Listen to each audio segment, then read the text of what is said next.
Mohammed, you one of them Muslims? Yes, sir. Well, why don't you speak some wisdom to us here today, my fine Muslim friend? You have something to say? Sir, I'd like to ask you a question. Oh, you want to ask me something? Go ahead, boy. Bring it on. Sir, is there such a thing as light? You trying to be funny, boy? No, I'm just asking a question. Of course there's light. There's light all over the place. Open your eyes. Light is everywhere. Yes, sir. Yes, sir. I understand. Second part of the question, sir. Is there darkness? Well, now, son, if there was... Everybody knows there's darkness. There's light and there's darkness. No, sir. There's not. Huh? What are you talking about? Sir, there's light. There's light all over the place here. We have watts of light, megawatts of light.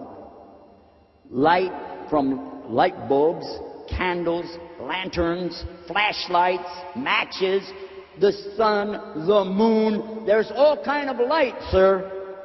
But what kind of darkness is there? You can bring me a light bulb, a flashlight, a match. But, sir, can you bring me a bag of darkness?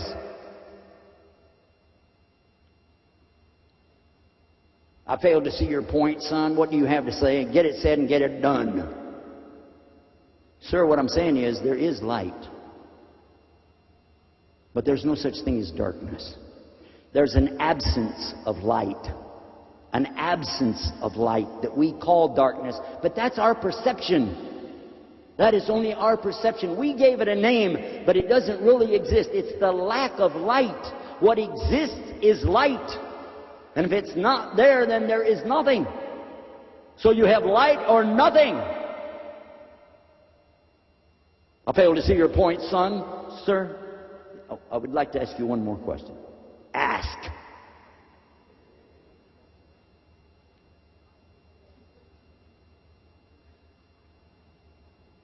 Is there heat? Now there's heat. Everybody knows there's heat.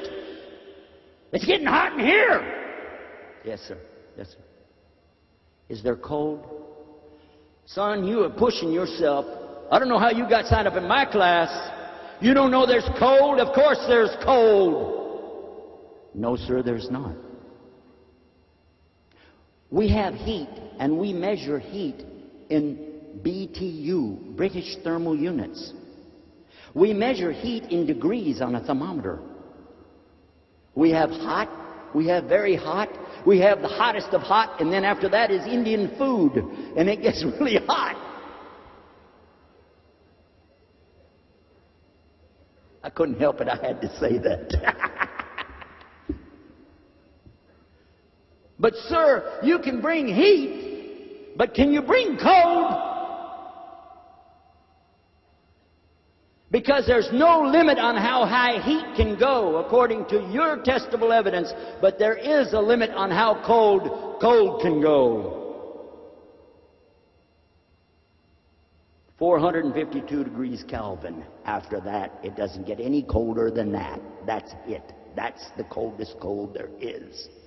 According to your science, your testable evidence. What's your point, boy? Point is, sir, we give a name to something to describe how we perceive it. But it doesn't mean it exists. Sir, what's your opinion of God? You asking me? There isn't any God. Why? What do you mean, why? Can you prove there's a God? Show me a God. Anyway, hey, God, where are you? Oh, the blah. Remember, I'm just doing a part, okay? Sir, why don't you believe in God? That's simple, boy. Because we're talking about testable evidence here. If I don't hear it, if I don't see it, if I don't smell it, if I don't taste it, if I can't feel it with my hands, it don't exist. Oh, really? Sir, is there sound? You pushing me, boy. You pushing me. There is sound, yes? Yeah! All right. So there's sound that is very quiet, medium, loud, very loud, louder than loud. Yes or no? Yes. Sir, is there something called silence? I'd like to have some if there is any right now. No, sir, there's no such thing as silence. It's the absence of sound. Again, it's a perception that we give it. Boy, you're pushing my buttons. But what I'm saying, son, is this. There ain't no God, because I don't see no God, I don't hear no God, I can't smell Him, can't taste Him, can't feel Him, and I can't even imagine a God, therefore there is no God. Really, sir? You earlier mentioned something to us about God being good. But isn't good something that we give a perception to, too? And, sir, isn't it true that every human being is born is going to die sooner or later? So, how do you know what's the best way for you to live or die? What would be your evidence for that? What would be your evidence for where you came from? And when you look to the stars, when you look to the constellations, when you look to the planets, and you look at how they're designed, and they're all in a pattern. Are they in a pattern? Yeah. Where did the pattern come from? No answer.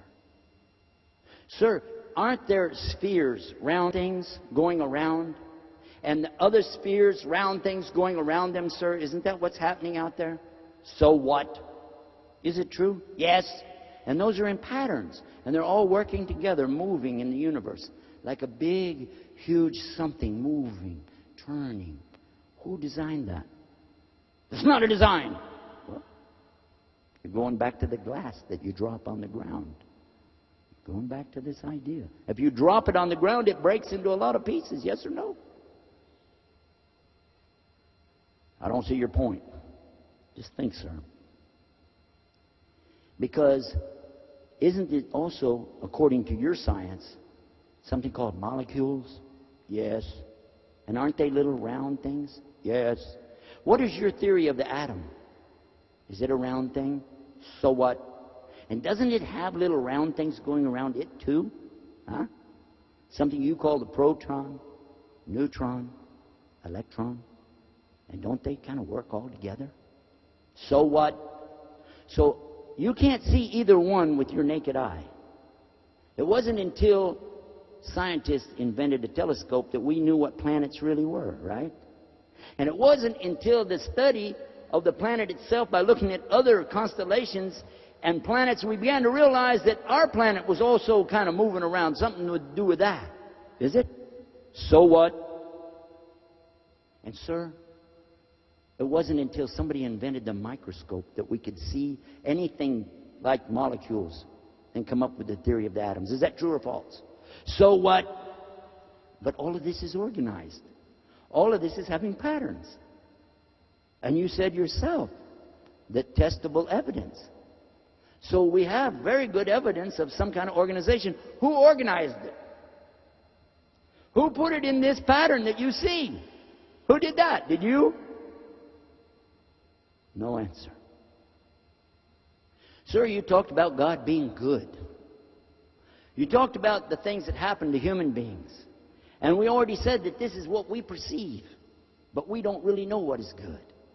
We don't know what's best for us.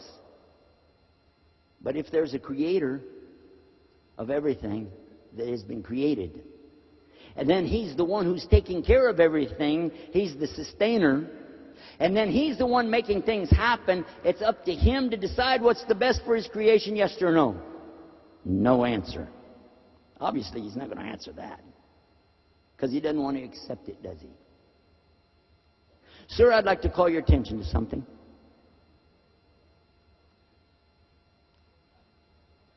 This book. Son, don't be bringing